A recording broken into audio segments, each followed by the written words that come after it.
we had actually two official presentations today from people who were professional and involved in the planning of the city and you know, kind of relating to certain agenda.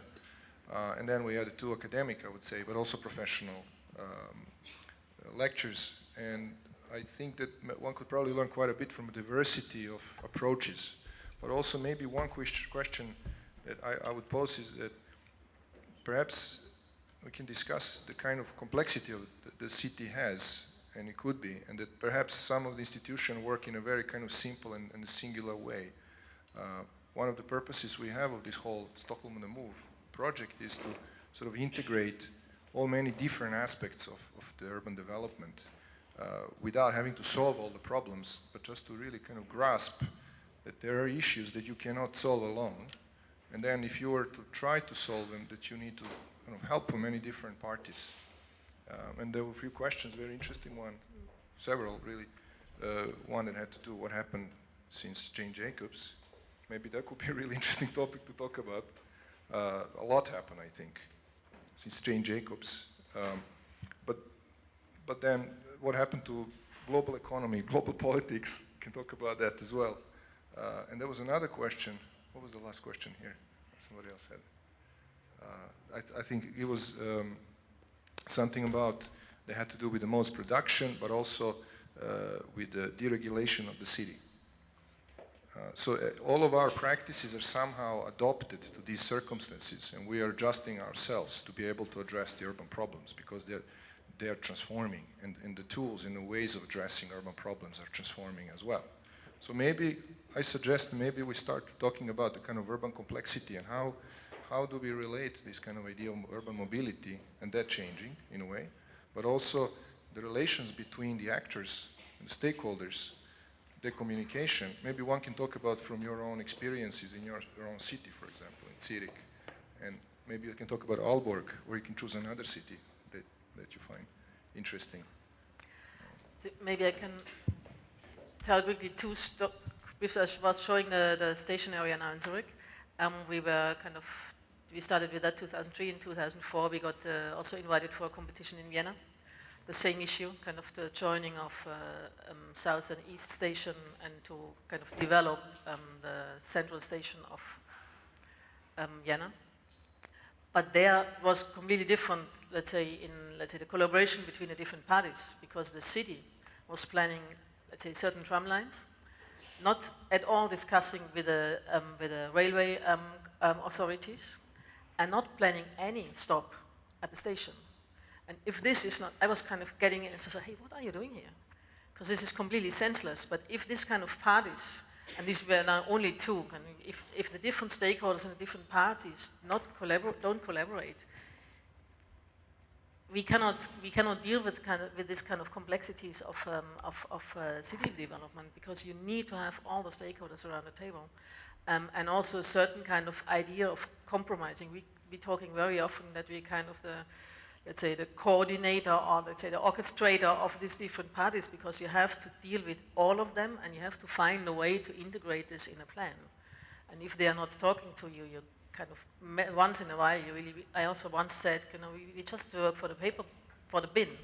If you don't address, let's say, the problems, you need to, let's say, your kind of points and your parameters. And I think it's a complex issue, but you can get this together, and you cannot plan this top down.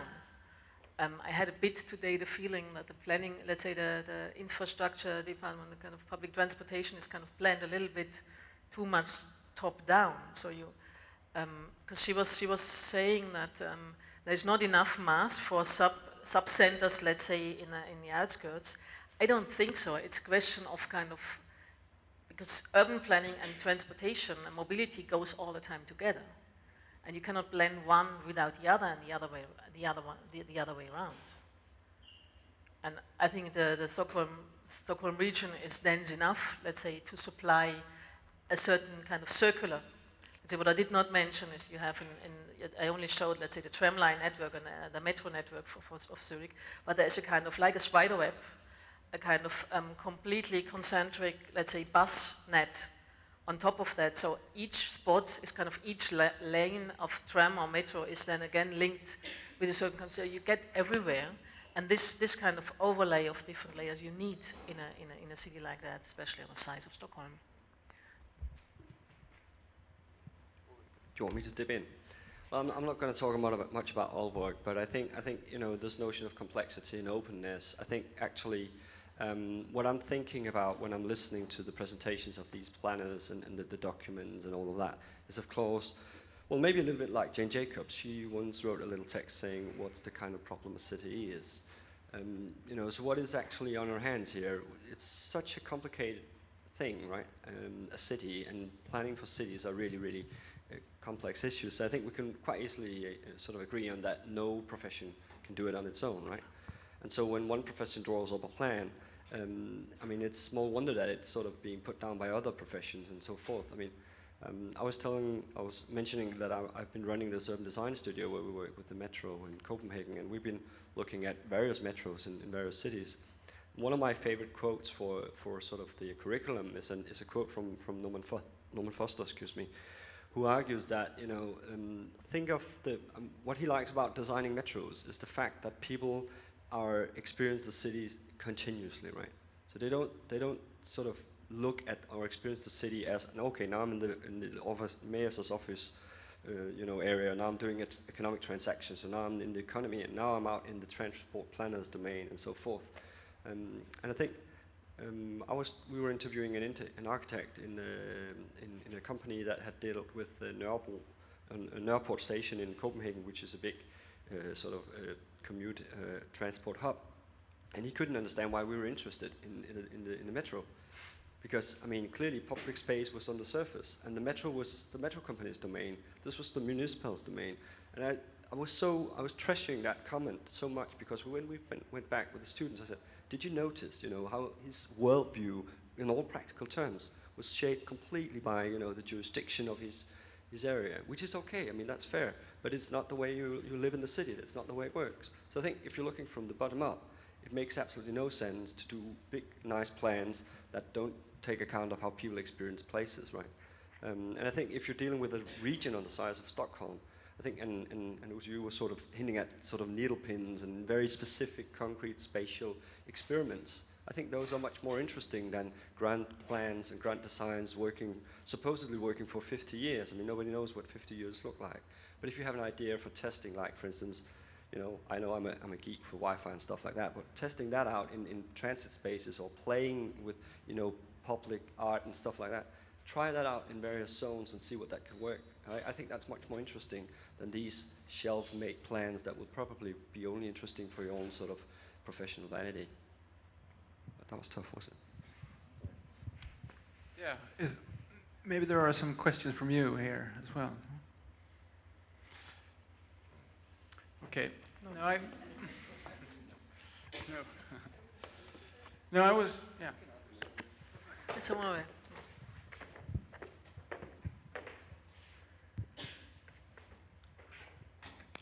Coming from Chicago, I think one of the most prevalent problems is the lack of communication between planning authorities and the stakeholders, so to speak. There is almost no connect between their goals. Like, the stakeholders only think about making money, like the gentleman from Australia said earlier, and it's a problem. Like, they don't think about the greater good, so to speak. They don't think about the master plan in any way, really. And I see a huge difference here in Stockholm, but there still has to be like a driving force behind that need to connect. And I need to know like where that comes from looking forward, I guess.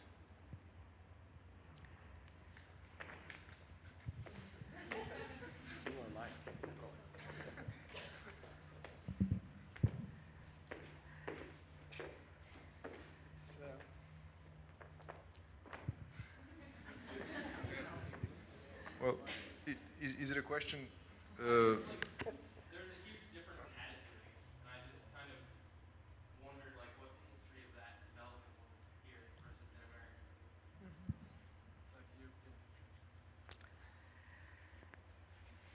Well, it's not an easy question. It's a big, long back, I guess, in history. But again, I'll say what I think. that maybe, I think States is developed somewhat different than Europe.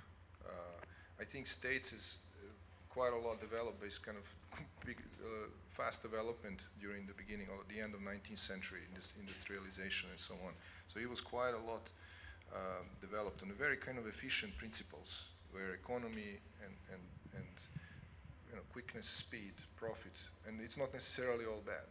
You have really amazing cities coming out, including Chicago.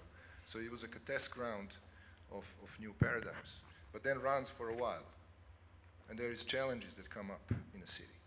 And those challenges, so the profession perhaps, again, this is my own, well, not my own idea, but I would say this is my perspective, is that you need to develop and you have to change and transform your professional methods and also your attitude. And you have to develop the way you work. And that's where the kind of excitement comes in from our side. So maybe that hasn't evolved enough. So again, I don't know exactly about Chicago. I know a little bit more about New York. In New York City, you have kind of like what you were showing in Zurich. There is a developed regional, there is a sort of zoning system, urban regulations that has been, instead of designing a city, they have developed a kind of set of principles that have to be followed, and they are put into the law. So the law was one method. So if you follow the law, you don't necessarily have to communicate with everybody. But now, today, kind of a change of paradigm, there is, as you saw, there are things that are not implemented in the law. Or there is no binding document that tells somebody that they have to follow the plan. It's a long story why this happened. I guess we can talk about it maybe. But so now we have, it's also the changing of the planning discipline that, again, we also talked about it, its own deficiencies and lack of knowledge because of the challenges have evolved. This almost disappeared or is forced to transform. So there are two things running parallel. There's nothing binding, and the planning profession has become weaker in the face of new challenges. It needs help from other forces. And in some places, in some cities, people or professionals or the government has not evolved enough, perhaps, or they have not really learned from the situation and adopted. And in some cases, they're trying to do that. So the whole process, I think, of this sort of called urban governance, which we have today, is a kind of a process of adaptation. And I think this sort of collaboration and discussions between actors is a sort of adaptation to the economic and social circumstances. I don't know if I answered right well, but it's a long story. Yeah, it kind of makes sense. Like, we work with a system that hasn't failed us yet, and now it's starting to not necessarily fail us, but we need to adapt. It's not happening faster. The profession is changing. It has to change. Do you have any comments? Well, I was just thinking, I mean, it's quite evident that there are much more focus on process and communication and negotiation skills, and this notion from government to governance, and the sort of whole profession seems to be sort of changing in a certain way. But even, I think, like I said, I wouldn't talk about Aalborg, but let me talk a little bit about Aalborg then. That's, you know, a well-dressed, social democratic welfare state thing in the northern part of Denmark, right? So you would expect that, you know, the state would roll out a nice plan and everybody would walk around being sort of well planned. But actually, for more than 10 years, and well, maybe even 20, I think that it would be fair to describe the planners' culture in the planning department as one being predominantly stakeholder-led, meaning that they would, I mean, like in Sweden, then the municipal level is the binding legal framework, right? And so if a stakeholder or a property owner has a good idea, he makes up a drawing or makes up a local plan, and the only thing it misses is the municipal stamp, right?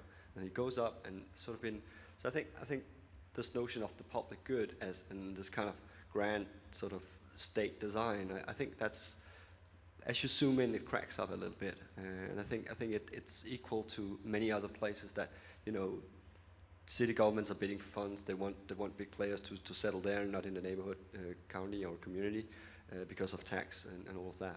So I think it is not as well sort of carefully planned as it might look. At least. Yeah, I think so too, and it's changing very often. For instance, just coming from Helsinki, and let's say they had a really very good quality in planning and also, let's say, quality in architecture. And at the moment, they have an urban planning department and they define all this kind of plans, so to say, but the power to develop is in the hands of several developers, and they are, let's say, next to that also builders.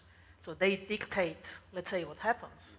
And I think this is all the time, this equilibrium between, let's say, planning, also different kind of planning levels, but also really the economic side, the stakeholders.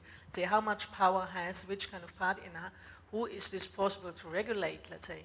And this change really kind of, there are really periods changing like that. And let's say, as far as I don't know Chicago, only can, but it also works, you know, kind of there is a certain regulation, and this kind of systems regulate somehow, and if it's really going wrong, then there is a certain kind of, let's say, reaction again on that. So it's not, and for sure, let's say, the states have a completely different development than Europe. Let's say we were discussing earlier how many different cultures we have within this kind of quite small, let's say, area.